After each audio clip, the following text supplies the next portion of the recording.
VAR, VAR, VAR, VAR. Hello, everybody. Welcome back to Kosi's Arsenal podcast. My name is Kosi, and how are you guys doing? Good morning, good afternoon, good evening, wherever you are. It must be a beautiful morning, isn't it? Apart from yesterday's crumbles under pressure, I think we have to look ahead, focus on the Olympiacos game. That is what we have to do. We can't cry all day, all night because of a 1-0 draw against Burnley. But what's funny, and I didn't realize this, but Burnley have collected 4 points from us this season, and I think Sean Dyke is flying. But anyway, I'm not here to talk about that. I'm practically going to be talking about Mikel Arteta's press conference and VAR. What needs to be done? And that's the big question in this video. Go down in the comment box and tell me what needs to be done with VAR, because for me I think it's a big question, very big question that not only Arsenal have to address, and not only UK, not only the Premier League has to address this. I think there must be other concerns with VAR in in other leagues, or is it the English Premier League that is having corrupt officials? So is it the corruption, or is it VAR as a system that is failing? Mikel Arteta has been speaking about our game yesterday, and I would want us to start from there, and then I come and talk about VAR just in a minute, and give my opinion and reaction, because I think for me it's a system that would have helped football in the first place. It would have been an addition to the referee's eyes, and I think that is the idea of VAR. That it's like the goal technology, the goal line technology. If a referee cannot see whether the ball is off, or past the line, then you have, the goal line technology to, to notify you. And I think it's working so well, but I'm still not getting why VAR is failing. And Mikel Arteta yesterday was absolutely fuming. We're going to be looking at his press conference and trying to see what exactly did he say in that one, because he was absolutely disappointed. That performance from VAR, that show from VAR was an absolute dismal. You know, I was in shock. I was in shock. I have to tell you, I was in utter shock. Two penalties within a spell of 5 seconds. None of them is given. VAR reviews the decision, and the penalty is not given. I still remember at the beginning of the season, Manchester United got a penalty at the end of the game, from an incident that had gone three, not even, I think, 30 minutes back. And I'm wondering, is it Arsenal, is it Liverpool, or VAR is just failing? So Mikel Arteta has been speaking about some of those things that actually went wrong in our game. And he said, of course, he did talk about the pressure on the Olympiacos game, and he said we have pressure on representing this club and what it means in a competition that we play. We have to win regardless of what we are doing in any other competition. Arteta whether Europe via the league is over now, and he says anything can happen. Mikel Arteta did speak about, of course, the silly mistakes, and this is where I want to react first. And he said it looks easy from the outside, but it's not that easy from here. If someone tries to make a mistake because they want to play, I will always support them. If someone is hiding and they don't want to play and then makes a mistake, I'm not gonna have that. And I think, uh, you know, I'll shoot a video today about Granit Xhaka, and why I think he should leave Arsenal Football Club, and probably the EPL as well. But yesterday's mistake shouldn't make us forget that Xhaka has been consistent, one of the most consistent players, for Arsenal in the past 10 games. It's been Granit Xhaka, and Bukayo Saka. I think those are the two most consistent players, for Arsenal in the last two games. Ever since we lost to Burnley 1-0, where he got that stupid red card, strangling Chris Wood. I don't think he's had any abysmal, performances, and I think he's been so good. Of course, you're gonna blame him for that goal against Leicester City over last weekend, and then you're gonna blame him for the equalizer Burnley got yesterday, and I do appreciate and understand, but I still think we are a little bit too harsh on him on those two incidences, the Leicester City and the Burnley incident. Now, I don't mean he's good enough, and I don't believe he's, he must be playing for Arsenal Football Club. That's totally different. My thoughts on that are totally different. But let us not be so critical of Granit Xhaka, because I think yesterday many players, including Thomas Partey, were shit. They had very, very poor performances. But nobody talks about, Partey, because Partey is Hail Mary. Partey is 45 million pounds. Partey is, signed from Atletico Madrid, and he helped us to sign. No, I think Partey was shit as well, and he never did anything good in that midfield, especially in the second half. We need to talk about that as well. I don't think Granit Xhaka was the only mistake in that, in that lineup. Granit Xhaka on Arteta on Granit Xhaka's era, I said, it can help in football. We did it using Ban and trying to use the holding midfielder in that situation. We scored a goal from Auba all the way from Ban Leno. We conceded one chance, and that comes from Ban Leno deciding to kick the ball. Deciding to kick the ball long, and we could not control the second ball with open structure. When I look back at that incident, I want to ask myself who was actually to blame, because Ban Leno plays this ball to Granit Xhaka, who is coming under pressure, and then of course Xhaka is so comfortable with such balls, and he doesn't really crumble on pressure. He doesn't really crumble. The only problem was that as he tries to pass the ball up to Rob Holding, he didn't actually recognize how far or how close Chris Wood was, and for me that's not a big mistake, because I don't think Granit Xhaka made so many mistakes in that game. And then Leno, I was thinking about it. If you look at how Leno plays this ball, and the options he had, because he could decide to go long, he could decide to go for Rob Holding himself, and then he decides to go for Xhaka. I think he wanted Xhaka to give him that, to give him back that ball, and Granit Xhaka didn't do that, which I think was absolutely, shambles in there. But I don't want to talk about that. I have to concentrate, on the coming game. That's why I don't want to criticize so much. Arteta on playing out from the back, he said, "It is what it is. It's the way we play. It's the way I want to play, and we just know, and we just have to know the risk and the rules that we have in certain areas and the types of balls we have to play." I really blame Mikel Arteta on this. Yeah, he wants to play from the back, and that's not a big problem, because I think it's a very good idea, especially with a team that like Arsenal, that really struggles to get possession when we lose it, because if a goalkeeper pumps that ball in the air, there are 50-50 chances that you either get it or the opponent gets it.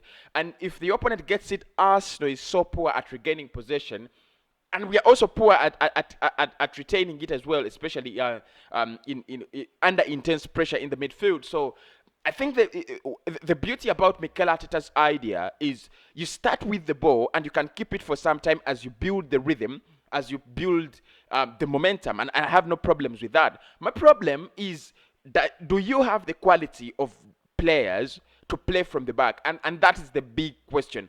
Because look, I don't think Xhaka is that quality of a player that is going to play from the back and not prone to mistakes. I don't think Rob Holding is that kind of defender as well. I don't think Hector Bellerin or Cedric have that quality. So if we are going to start playing from the back, or if we are going to be playing, right from the back, we need to have the right players, and Mikel Arteta needs to get that very well. Arteta on Arsenal's chances, he says, well, we have to be more ruthless, because they are open situations that we created, 1-versus-1 situations, cutbacks on the 6-yard box. We hit the bar, we hit the post.